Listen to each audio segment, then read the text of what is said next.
진드기에 대해 들어보신 적이 있나요? 진드기는 자연의 일부로 자연과 함께 건강한 생활을 위해서는 진드기 매개 감염병 예방 및 관리 수칙 준수가 최선입니다. 진드기의 특성과 진드기 매개 감염병 예방 및 관리 수칙에 대해 함께 알아봅시다.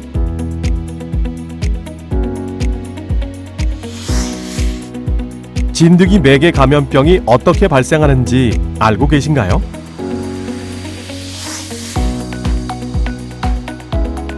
진드기 매개 감염병이란 세균 또는 바이러스가 진드기 몸속에 기생하고 있다가 진드기가 사람을 물었을 때 사람 몸속으로 들어가서 발생하는 질환입니다. 우리나라에서 주로 발생하는 대표적인 진드기 매개 감염병은 털 진드기에 의한 찌쯔 가무시증과 참 진드기에 의한 SFTS가 있습니다.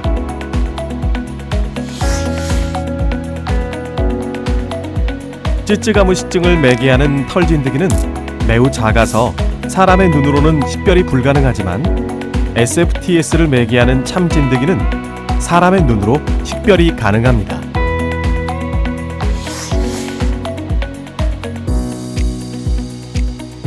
찌쯔 가무시증은 찌쯔 가무시균을 가지고 있는 털 진드기가 원래 기생하던 들쥐나 새 대신에 우연히 사람 몸에 들어오는 경우 물어서 발생하는 질환입니다.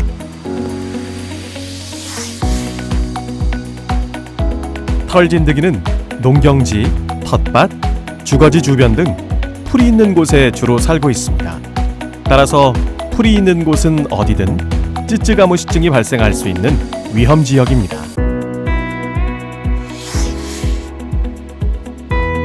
SFTS는 SFTS 바이러스를 가지고 있는 참 진드기가 원래 기생하던 들쥐나 다람쥐, 새, 개, 고라니, 멧돼지 등을 대신해서 우연히 사람 몸에 들어오는 경우 물어서 발생하는 질환입니다.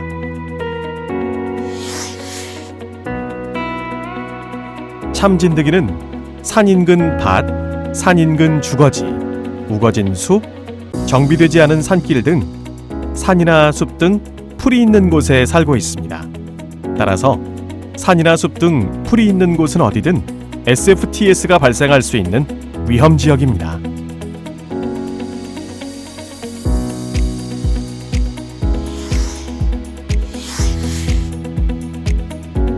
진드기 매개 감염병은 어떤 사람, 언제, 어느 곳에서 잘 발생할까요? 진드기 매개 감염병은 숲이나 풀과 접촉이 많은 농업인, 농작업 수행 및 임산물 채취, 고령자에서 많이 발생하고 있습니다.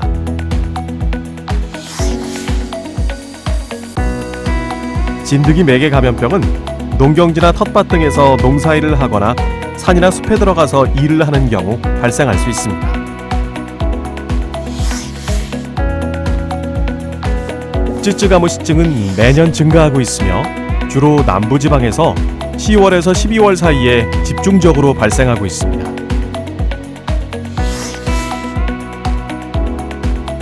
SFTS도 매년 증가하고 있으며 주로 산간 지방을 중심으로 4월에서 11월 사이에 꾸준히 발생하고 있습니다.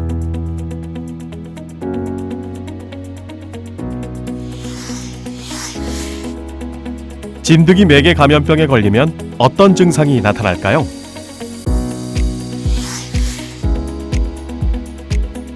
진드기 매개 감염병은 농작업이나 야외 활동 후 1주에서 3주 지난 뒤에 나타나며 증상은 일반 감기와 비슷하지만 더 심하게 나타납니다. 찌쯔 가무시증은 고열과 검은 딱지가, SFTS는 고열과 구토, 설사 등 소화기 증상이 특징적으로 나타납니다.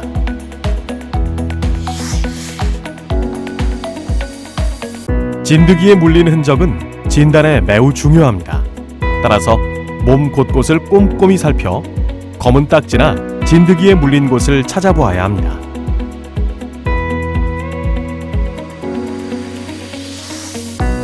진드기 매개 감염병 예방 및 관리 어떻게 해야 할까요? 진드기 매개 감염병 예방 및 관리 수칙은 농작업 수행 전 과정을 통해 꼭 지키셔야 합니다. 최선의 예방법은 언제 어디서나 진드기가 몸에 침투하지 못하도록 하고 진드기와의 접촉을 피하는 것입니다.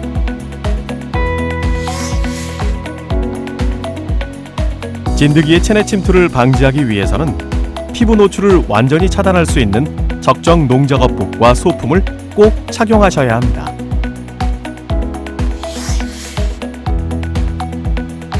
진드기 기피제는 사용법을 숙지하여 농작업복 및 보조도구에 살포하셔야 합니다.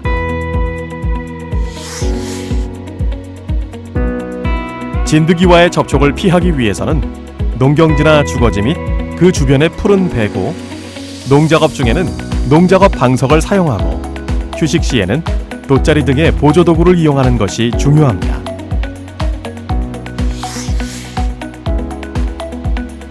옷이나 몸에 붙어있는 진드기를 제거하기 위해서는 농작업이나 산 또는 숲에서의 활동 후 귀가 즉시 착용 복장 일체를 세탁하고 몸 전체를 꼼꼼하게 씻어야 합니다.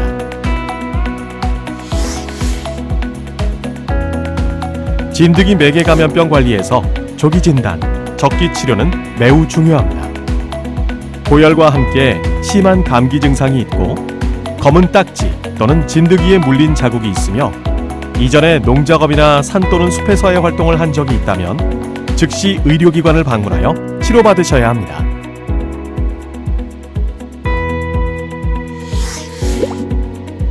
진드기 매개 감염병 예방 및 관리 수칙만 잘 지킨다면 충분히 예방할 수 있습니다.